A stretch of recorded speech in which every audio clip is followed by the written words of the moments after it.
Vamos orar para que realmente esse plano de Deus, já desenhado por Ele, desde o início de todas as coisas, se realmente aconteça. E que Ele fale, não eu, mas que Ele possa falar através da minha vida. Senhor, eu necessito urgentemente da Tua intervenção. Em nome de Jesus eu peço iluminação para o pregador dessa noite, peço iluminação para os ouvintes dessa noite. Te agradecemos por tudo que ouvimos até agora e participamos, por esse culto, por essas canções, pelas ofertas, pelas crianças, porque tudo é para Ti. De Ti e para Ti são todas as coisas. E isso significa Jesus. Então, Senhor, que o Senhor possa falar através da Tua poderosa, santa palavra. Somente dela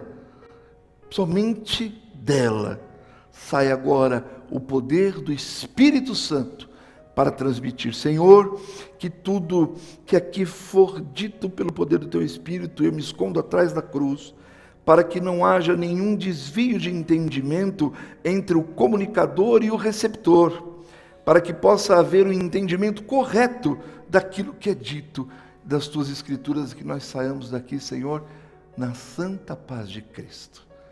Que nós saiamos daqui, Senhor, rejubilados pelo Teu amor, pela Tua graça, que se renova sobre nós a cada dia e continua trabalhando em nós, em todos os atos. Em nome de Jesus, amém. Eu sou a ressurreição. Deixa eu, antes de tudo, tomar um pouquinho d'água, que eu me desidrato muito fácil. Vou dar 4 goles d'água, ainda mais água de igreja, que é água santa. Então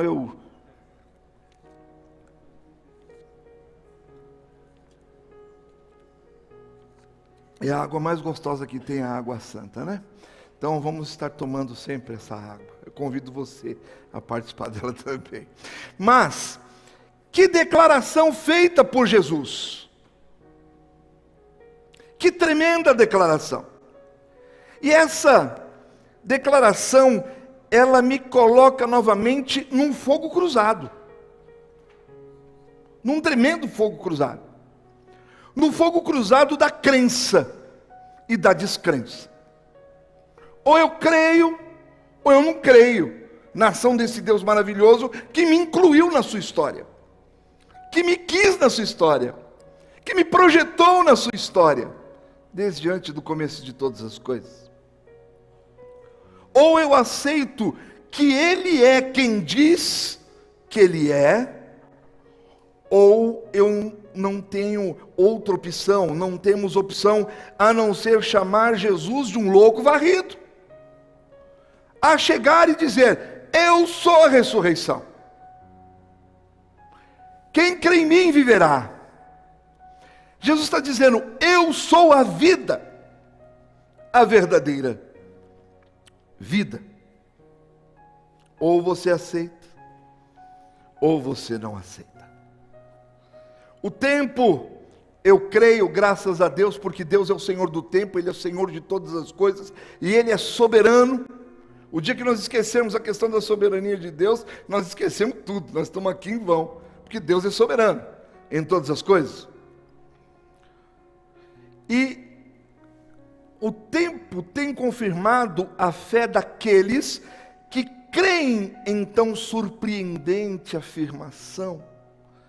É comovente e profundamente edificante ver quantos, através destes séculos de cristianismo, têm sido por ela tremendamente edificado. Você tem sido edificado. Esse evangelho chegou até você porque Deus permitiu que ele chegasse até você, e ele vai continuar através de você, porque Deus também assim nos ordenou. E Deus também nos quis assim, como o pastor muito bem pregou nessa manhã num texto difícil, que eu também vou usar um pouquinho aqui, porque eu tenho que usar aqui um pouquinho para explanar de vez o pensamento, não sair com o sentimento de que deixei a coisa por incompleta. Não que o irmão deixou, o irmão foi plenamente. Às vezes, quando eu saio que não, de uma maneira que eu não deixei a coisa muito completa, eu não durmo à noite. Isso é coisa, você sabe, isso é coisa de pastor. Pastor é doido, neurótico. né? Mas Jesus tem sido bom com a gente.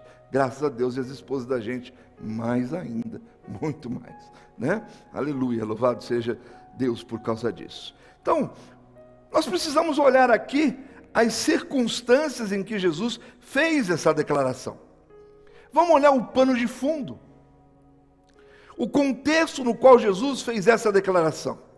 É um contexto, Aida, é um contexto, Esther, é um contexto, Sérgio, muito triste, cujo qual ele fez essa declaração que eu sou a ressurreição.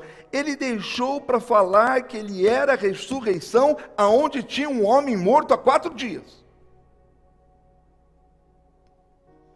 Esse era o pano de fundo. Um ambiente carregado de emoções, um momento de desolação, um local de morte, um local de lágrimas, um local de saudades, um local de frustrações, de questionamentos, de tristezas, de vazio, de desilusões, etc. Que talvez você esteja vivendo hoje. Você que está me vendo em casa, está me vendo hoje. Eu sei que você, meu irmão querido Fred, está me vendo. Que você aí no teu leito de hospital pode estar vivendo. Mas Jesus Cristo, Ele fez a declaração que Ele é a ressurreição num ambiente muito pior, meu irmão, do que você está num leito de um hospital tão bom quando você está. Para quem não sabe, meu irmão foi internado ontem, uma necrose no pé. Ele já usou Jarfei, diabético, e eu tive a notícia agora que o PCR dele está muito alto e que ele está com febre. Mas ter febre é bom, é melhor do que hipotermia, por causa da questão de espalhar a infecção generalizada, né? Para não ter problema para poder mexer e cortar alguma coisa do pé. Jesus é contigo, meu irmão. Estamos juntos, estamos aqui orando, a igreja está orando, e tantos outros que estão aqui, como estamos orando pelo Ricardo, que uma irmã pediu aqui para mim orar, e tantos outros que pedem aqui no Esperança Hoje pedidos de oração, estamos orando, porque Deus é fiel, Deus é real, Deus é um Deus que cura, Deus é um Deus de ação, Deus é um Deus de ressurreição, aleluia! Foi numa situação adversa, muito difícil, pois o corpo de Lázaro já estava cheirando mal, segundo a palavra de Deus. Havia sepultado há 4 dias. Foi numa atmosfera assim carregada que o Mestre Jesus fez essa declaração: eu sou a ressurreição. Para quem que Jesus fez essa declaração? Interessante para quem ele fez. Quem que Deus escolheu para aquele momento, para aquela hora, Sara? Justamente, Gisele, para quem que foi que ele escolheu essa declaração? Jesus faz umas coisas dessas com a vida da gente, né? Para quem a gente pensa que ele não vai fazer, ele faz, né? De acordo com o versículo 24, Jesus fez essa declaração a Marta. Existiam 3 irmãos, amigos de Jesus. Jesus se hospedava em Betânia, na casa de Lázaro, Marta e Maria, 3 irmãos.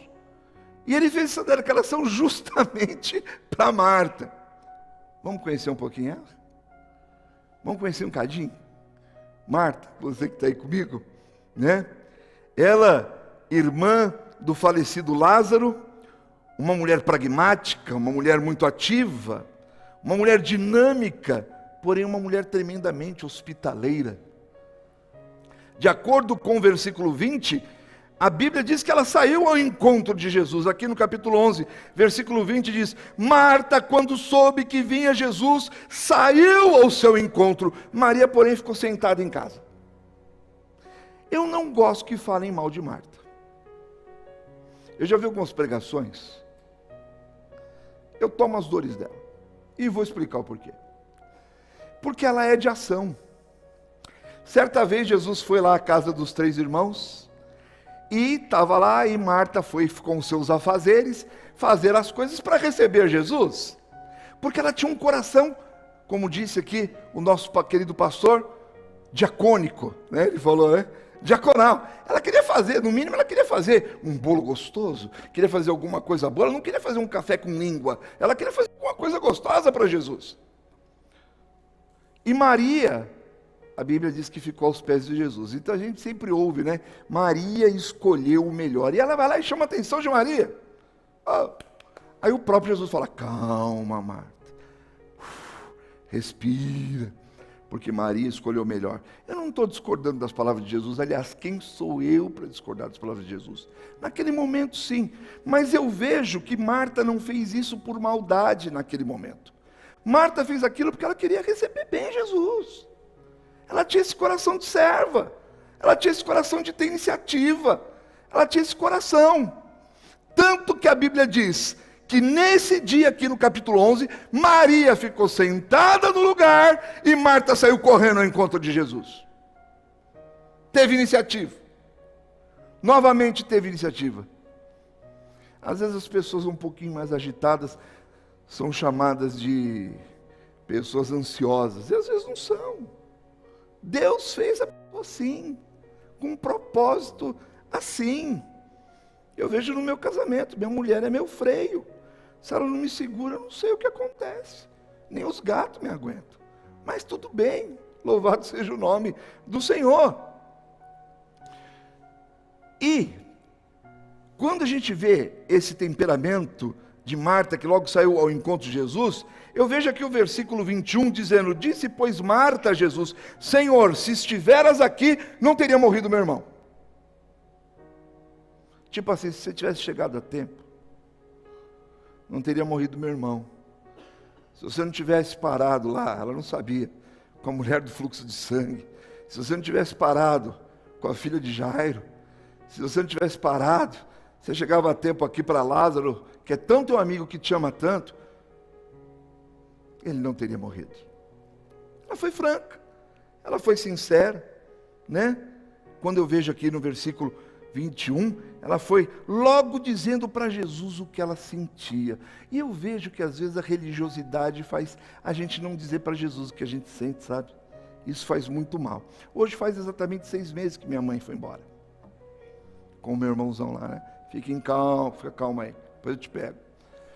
Mas a gente fica saudoso, a gente fica lembrando primeiro Natal, primeira Páscoa, primeiro Dia das Mães, primeiro tudo, né? E a gente fica, eu me lembro que eu dei uma de Marta aqui no dia do centenário. Eu fiquei muito emocionado de estar aqui, não para minha glória, mas para a glória de Jesus, né? De ver lá o meu nome na placa da participação do centenário, pastor, da igreja, lembrando o ano passado, que estava aquela coisa assim, né? Do pastor, era como pastor cooperador, depois pastor oficial da EPI e tal, e vi, aí a primeira coisa, presbítero Marcelo, que passou na minha mente, foi falar assim: puxa vida, não dava para ter aguentado 6 meses, só para poder estar aqui nessa festa tão bonita, comigo.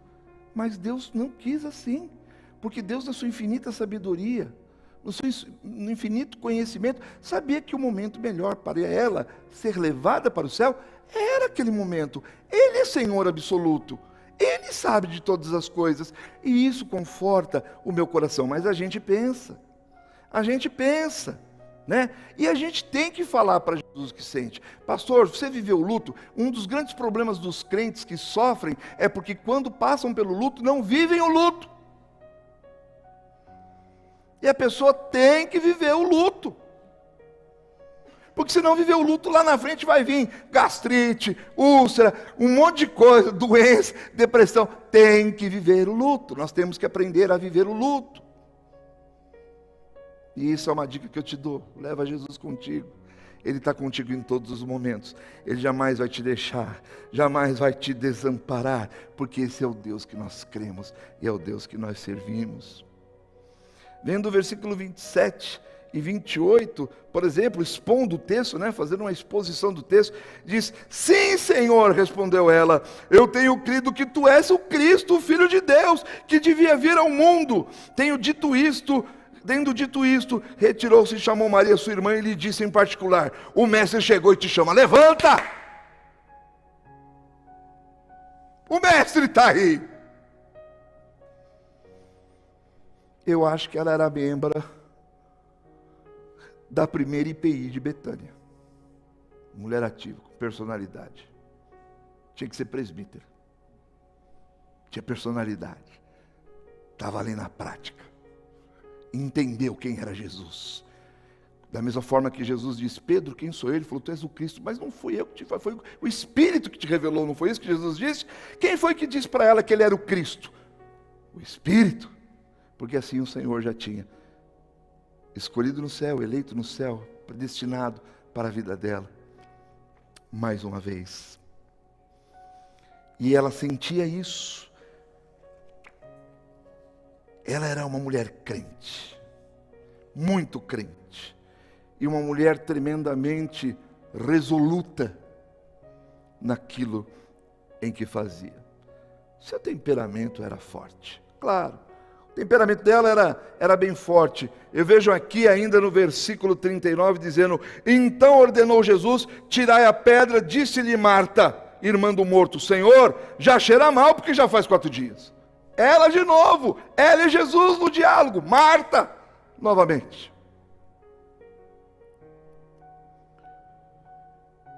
E ela aparece mais uma vez, ensinando a sua irmã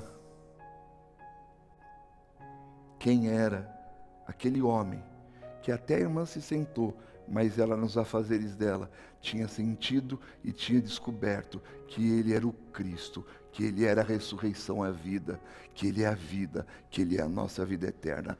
Aleluia.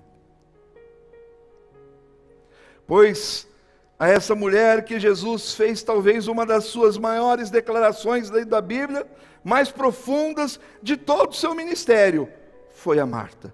Eu sou a ressurreição.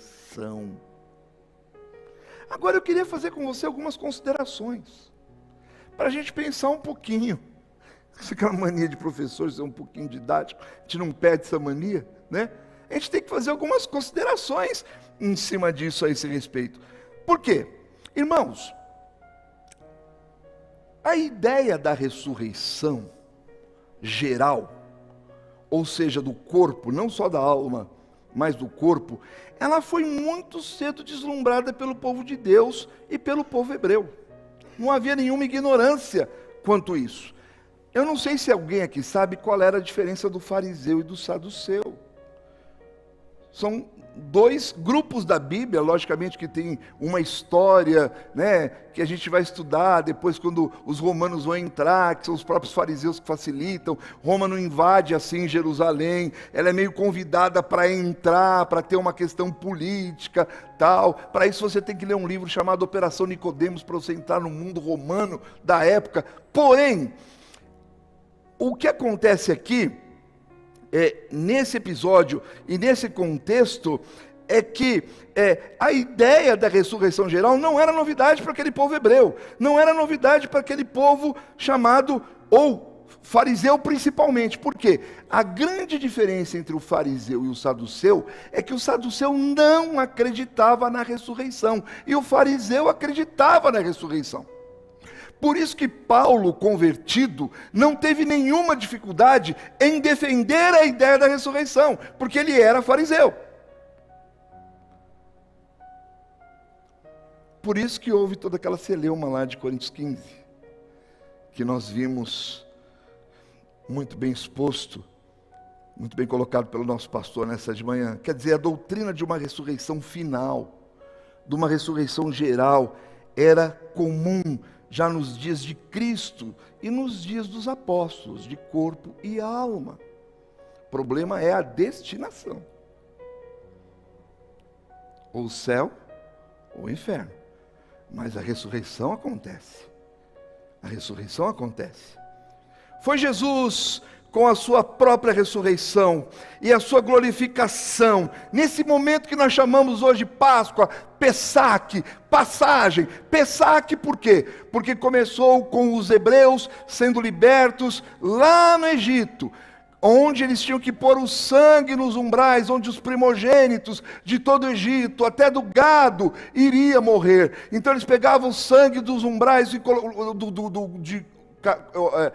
oferecidos de cordeiros, sem máculas, e colocavam lá e punham nos umbrais para poder o que? O anjo falava, o anjo do Senhor, porque eles não tinham conhecimento do diabo até chegar em Daniel, passar e ceifar a vida dos primogênitos do Egito, inclusive do gado. Inclusive do gado. Agora, Jesus é o nosso Pessaque, porque Ele nos transportou das trevas para o reino da sua poderosa luz. É a nossa passagem. É por isso que nós comemoramos a Páscoa. É por isso que Ele disse, eu sou a ressurreição. E além disso, hoje esse sangue de Cristo, que nós cantamos nada além do sangue de Jesus, está derramado em nós para a nossa justificação. Isso nós chamamos de Passover, que é o sangue de Cristo que ainda é eficaz na minha vida. Ele ainda é real. No dia daquele julgamento onde o Senhor vai olhar e ver assim, esse está justificado. Não existe nenhum justo sequer. Mas nós não falamos que a oração do justo pode em seus efeitos? A gente não fala, justificados, pois, para com Deus, tenhamos paz por meio de nosso Senhor Jesus Cristo. Por quê? Porque existe esse Passover, que é o sangue de Jesus está sobre a minha vida. Está sobre a sua vida. Está sobre a nossa vida. E Ele continua sendo eficaz. Ele não foi eficaz somente lá na cruz, mas Ele é eficaz hoje, aqui, na minha, na sua vida. Mas essa doutrina já existia. E Jesus, com a sua própria ressurreição e glorificação do seu corpo e ainda da sua obra redentora, Ele declarou e afirmou muito mais isso. E quem elucidou, e evidenciou, e certificou, e definitivamente mostrou-nos esse fato da vida eterna com Deus, da imortalidade da pessoa humana, não é só da alma, como havia na crença geral antiga, foi o próprio Jesus, que é o texto aonde o pastor pregou hoje, 1 Coríntios 15, de 12 a 22. Não vou repetir o texto para não ficar longo aqui, mas se você teve hoje de manhã, se você não teve hoje de manhã, eu queria pedir para você ouvir a mensagem hoje de manhã que está gravada. Aí você vai entender muito bem essa defesa que o apóstolo Paulo faz. Eu quero ler com você Romanos capítulo 4, versículo 24 a 25, porque o 15 de 12 a 22 nós lemos hoje de manhã, e eu queria convidar você a ler na sua casa. Mas Romanos capítulo 4, verso 24 e 25. A Bíblia nos diz assim a palavra de Deus: mas também por nossa causa, posto que a nós igualmente nos será imputado, a saber, a nós que cremos naquele que ressuscitou dentre os mortos, a Jesus, nosso Senhor. E no capítulo 5 aqui de Romanos, ainda fica com a Bíblia aberta, por gentileza, nos versículos 12 e 17, não a 17, 12 e 17, do capítulo 5 de Romanos, pastor Paulo nos diz assim, aqui escrito, versículo 12 do capítulo 5, portanto, assim como por um só homem entrou o pecado no mundo, e pelo pecado a morte, assim também a morte passou a todos os homens, porque todos pecaram. Versículo 17 do capítulo 5, se pela ofensa de um, e por meio de um só, reinou a morte, muito mais os que recebem a abundância da graça e o dom da justiça reinarão na vida por meio de um só, a saber quem? Jesus Cristo. Posso ouvir Jesus Cristo? Vamos falar? Jesus Cristo. Jesus Cristo. A Ele toda a honra, toda a glória e todo louvor. Louvado seja o nome do Senhor. Jesus, Ele provou a veracidade das suas palavras ao trazer Lázaro ressurgindo dentre os mortos, já que era quarto dia. Estou explicando aqui para os irmãos, não vou demorar. Então os fariseus, eles criam na ressurreição do corpo e da alma. Só que eles criam no seguinte, que isso era possível somente se a pessoa tivesse morrido até 3 dias. Lázaro já feneceu há quantos dias? Quantos dias? 4 dias. Foi por isso que Jesus ele cumpriu toda a lei. Jesus ressuscitou em quantos dias? 3. Mas a Bíblia nós também lemos, lá no texto que o pastor Diego pregou hoje, lá de Coríntios 15, e se você for pegar lá até o final, lá do versículo, nós vemos até o 22, e você continuar lendo o texto do versículo 15, e continuando ler 1 de Coríntios capítulo 15, você vai ver que a Bíblia diz que Jesus é a primícia daqueles que ressurgiram. Aí vem algum esperto e chega para você, aqueles que amam fazer pergunta, eu amo esse gente. Eu gosto que faça pergunta, porque eu acho que a pessoa está interessada quando a pessoa faz pergunta. Amo que faça pergunta. A pessoa chegou, um aluno para mim e falou, pastor, se Jesus é primícia daqueles que dormem e ressuscitou, então é mentira, porque Lázaro ressuscitou antes de Jesus. Talita Cumi, a filha de Jairo, antes de Jesus, e aí? A Bíblia está entrando em contradição? De forma nenhuma. Deixa eu explicar uma coisa para você, meu amado e minha amada aqui presente, você que me vê. Existe uma grande diferença entre ressuscitação e ressurreição. Jesus é a primícia da ressurreição. Jesus foi ressurreto e nunca mais morreu. Ele vive. Posso ouvir um aleluia? Não, aleluia. Aleluia, está vivo. Agora, Lázaro voltou a viver, mas ele voltou a morrer.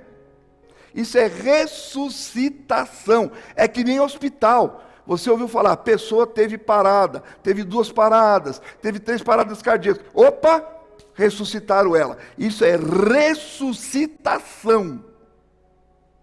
Não é ressurreição. A ressurreição está destinada a nós, crentes, predestinada a nós, crentes, porque nós vamos partir com Cristo, e aquele você que tem e recebe a Cristo como Senhor e Salvador da sua vida, vai passar o que? Pela morte? Não, você vai direto para Jesus, você não vai morrer, porque a morte na Bíblia é a ausência de Deus, você não vai passar pela segunda morte, porque vivo é aquele que prometeu, e está vivo até hoje, Ele vive, aleluia. Não vai voltar a morrer. Essa é a diferença de ressuscitação com ressurreição. Lázaro foi ressuscitação. A filha de Jairo foi ressuscitação. Jesus foi ressurreição. Uma coisa é uma coisa, outra coisa é outra coisa. E Paulo, ele repreendeu severamente aqueles que em Corinto, como nós vimos hoje de manhã, negavam a ressurreição dos mortos, ensinando que não há ressurreição. A nossa fé, se não houver a ressurreição de Cristo, lá você pode ler até o versículo 28 de 1 Coríntios 15, 12, lembrei o versículo até o 58, você vai ver que a nossa fé é vã, não tem valor, não tem sentido. Nós somos os mais loucos dos homens se não crermos nisso. Agora, para mim, é um conforto, é uma esperança crer na ressurreição geral, principalmente dos escolhidos e dos salvos do Senhor, aleluia. Porque não é uma utopia, não é uma falsa esperança, ela é uma tremenda realidade. Olha o que Jesus fez. Jesus realmente, Ele é o Senhor. Já estou indo para o fim. Eu não sou de me estender muito. Acho que hoje até estendi demais. Eles criam na ressurreição do corpo e da alma, os fariseus. Só que eles criam até dia o 3º. Lázaro tinha 4. Sabe o que Jesus fez? Pois eu vou provar agora, chegou a hora de eu provar que eu sou Deus. Chegou para Marta, e Marta foi lá e correu e disse, remove a pedra. Senhor, ele já cheira mal, já fazem 4 dias, remove a pedra. Porque eu vou mostrar que para Deus não tem dia. não tem hora, não tem local, não tem um, não tem dois, não tem três, não tem quatro, não tem cinco, não tem dia. Ele tem toda a autoridade foi dada nas suas mãos. E Jesus chega e fala: Lázaro, sai! E Lázaro, todo enrolado, começa a sair. E aqueles homens, fariseus e saduceus, viram aquilo e saíram correndo para o sinédrio. Falaram: agora nós vamos ter que pegar esse cara, porque agora ele está ressuscitando morto, depois do terceiro dia. Jesus provou ali: eu sou Deus, eu sou o Senhor. Eu faço no momento e na hora que eu quero. Querido, deixa eu falar uma coisa. Você pode estar passando uma aflição tremenda na tua vida. Eu não sei quanto tempo, quantos meses, quantos anos, seja o que for. Eu só sei de uma coisa: Jesus nunca vai chegar atrasado. Ele vai chegar na hora certa, porque na hora que Ele fala, a coisa acontece em nome de Jesus. Para Ele não tem 1, 2, 3, 4 dias, 1 mês, 2 meses, 3 dias. Não, é o tempo dEle, é a hora certa, o tempo certo. É o kairos dEle, é o tempo certo, o momento certo. E ali Ele manda o quê? Que os homens desenrolassem a Lázaro, porque tem mais um segredo. Esse texto é muito rico. A gente poderia ficar aqui, emendar para a escola dominical. Não vou fazer isso não. Por quê? Jesus, ele tem três ministérios. Ele é rei, profeta e sacerdote. Ok? Jesus, rei, profeta e sacerdote. Sacerdote não podia pôr o pé em cemitério. Tanto que as pessoas que eram crucificadas, que não tinham nenhuma função, nenhum cargo, eram jogadas num lugar ali. Assistam um filme chamado O Tribuno. O Tribuno, muito bom. Mostra o que fazia com o resto das pessoas que eram, pela humilhação da cruz, jogado. Só que Jesus não. Jesus encontrou com um senador chamado José de Arimateia e mandou construir um túmulo novo para ele, porque Jesus era sacerdote. Inclusive, quando a Bíblia nos relata isso, sobre essa passagem, Pedro está falando sobre isso, ele usa o grego peripateuos, que significa: eles já tinham tido outros encontros. Jesus, tipo assim: ô senador, aguenta a bronca aí, porque eu vou voltar, e você que vai ter que aguentar aí o tranco, porque vão cair em cima dos meus discípulos falando que eles roubaram meu corpo.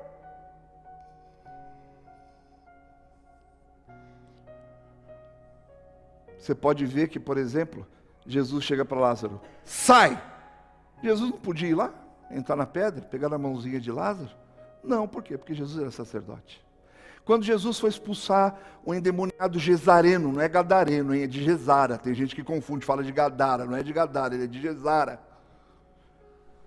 O que Jesus faz? Quando tira o espírito imundo dele e joga aos porcos, porque Jesus está provando, primeiro, que pessoas são mais importantes do que coisas. E Jesus não põe o pé, até porque ele estava onde era um local de cemitério. E Jesus é sacerdote. Sacerdote não põe o pé em cemitério pela tradição judaica.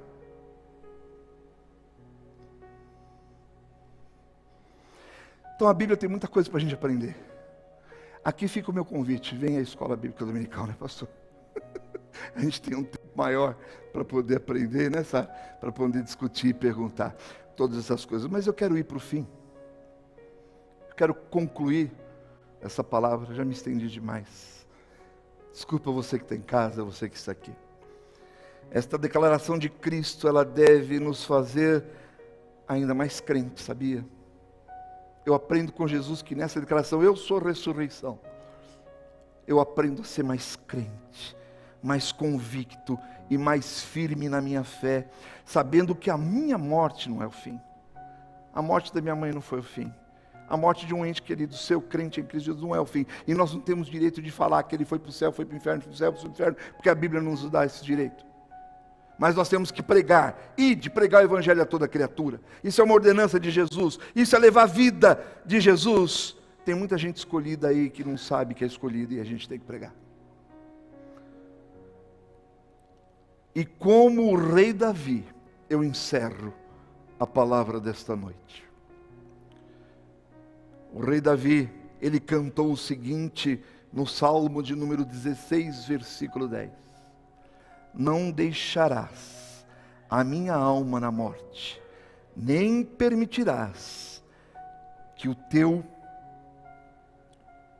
servo veja a corrupção. Ele está falando de Jesus Cristo, que vai voltar com a marca no cavalo, escrito, fiel e justo, porque ele vai voltar como juiz. Eu sou a ressurreição. Hoje é o domingo da ressurreição. Jesus Cristo é a nossa ressurreição. E nós vamos carregar essa vida de Cristo em nós, para a glória dele, em o nome de Jesus. E que Deus nos abençoe. Amém.